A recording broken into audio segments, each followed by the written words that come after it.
Saya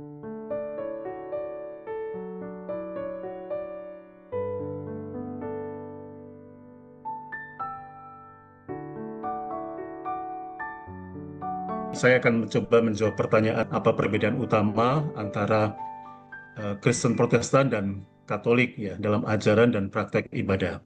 Yang pertama-tama klarifikasi dulu ya. Eh, Bagi saya dan bukan hanya saya kok. Jadi bagi mereka yang belajar dengan serius sejarah dan studi teologi kekristenan, mereka akan mengetahui bahwa eh, yang disebut dengan Kristen itu bukan hanya gereja Protestan, tapi juga gereja Katolik. Gereja Katolik juga Kristen. Jadi kalau kita memakai istilah Kristen, yang kita maksudkan bukan hanya gereja Protestan, tapi juga mencakup gereja aliran-aliran di dalam kekristenan. Jadi lebih tepat kita menyebut apa perbedaan utama antara Kristen Protestan dan Kristen Katolik, ya, bukan Kristen dan Katolik, ya. Oke, itu klarifikasi pertama. Klarifikasi yang kedua adalah bahwa sebenarnya dalam soal ajaran yang paling fundamental, kekristenan Protestan dan Katolik itu sama, itu satu. Misalnya, keduanya percaya kepada doktrin Allah Tritunggal. Kemudian yang kedua, baik kekristenan Protestan maupun Katolik percaya bahwa Yesus Kristus adalah Tuhan dan Juru Selamat dunia. Kedua gereja itu juga mengakui otoritas Perjanjian Lama dan Perjanjian Baru. Ya. Tapi ada perbedaan sedikit. Gereja Katolik menambahkan 8, kalau saya tidak salah, 8 kitab yang kemudian masuk dalam Deuterokanonika.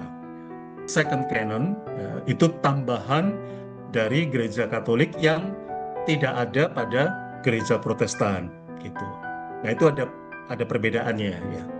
Lalu kemudian gereja Katolik punya yang namanya leksionari, gereja Protestan GKI juga ada leksionari. Jadi itu sama. Lalu bedanya apa? Bedanya kalau Katolik lebih liturgis gitu ya. Sementara gereja Protestan liturginya lebih sederhana ya. Saya rasa itu dulu ya untuk pertanyaan yang pertama.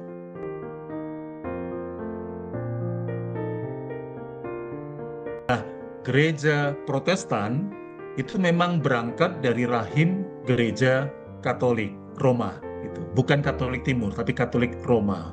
Nah, kalau yang dimaksudkan dengan pengertian cabang ya betul.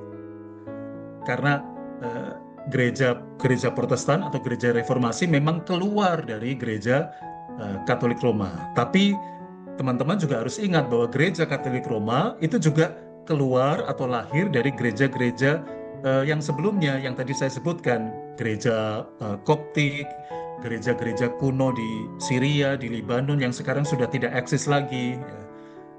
Jadi itu proses historis yang wajar, gitu. Yang sekarang teman-teman kenal seperti, tetapi bukan berarti kemudian kalau disebut sebagai gereja cabang, maka gereja Protestan itu less than the Catholic Church.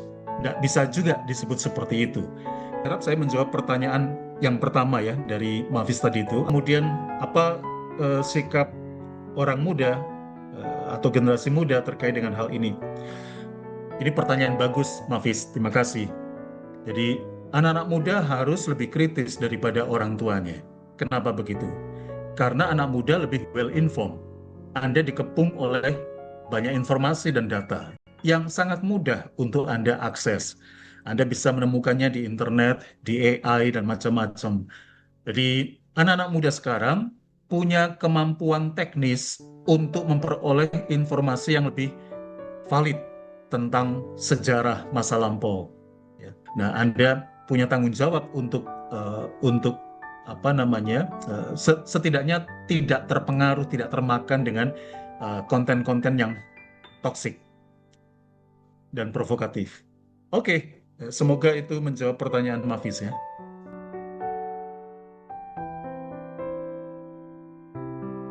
Jadi kalau ditanya apa seharusnya sikap umat dalam menanggapi perbedaan keyakinan, yang Pertama, kita menghormati orang lain yang berbeda dengan kita eh, demi survival.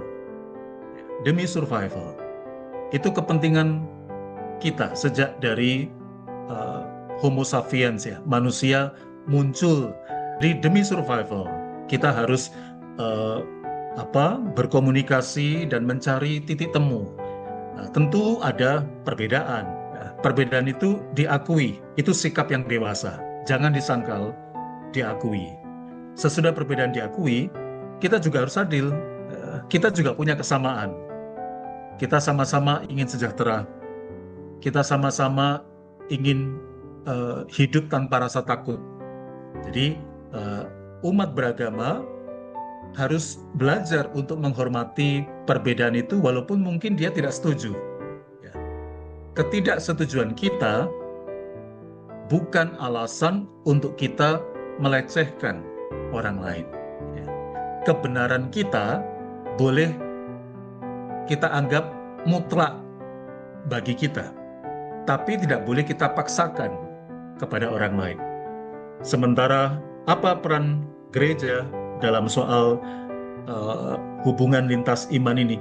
Ya, gereja seharusnya mengajarkan pengajaran yang inklusif, yang humanis. Ya, gereja jangan eksklusif. Ya, gereja dan agama-agama, terkhususnya agama Kristen, jangan mengidap mentalitas triumfalis dan superior, merasa diri lebih baik daripada yang lain, dan karena itu yang lain harus lebih buruk daripada kita. Ya.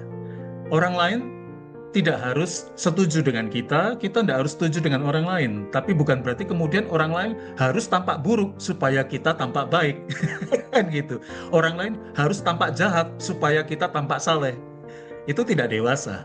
Nah, gereja harus mengajarkan umat untuk menjadi dewasa. Nah, tidak, kalau khotbah, para pendeta, para romo tidak boleh mengucapkan ujaran kebencian, hate speech di atas mimbar. Ya, tidak boleh menyebarkan kebencian dan disinformasi terkait dengan keyakinan dan ajaran orang lain. Begitu, Kyoko.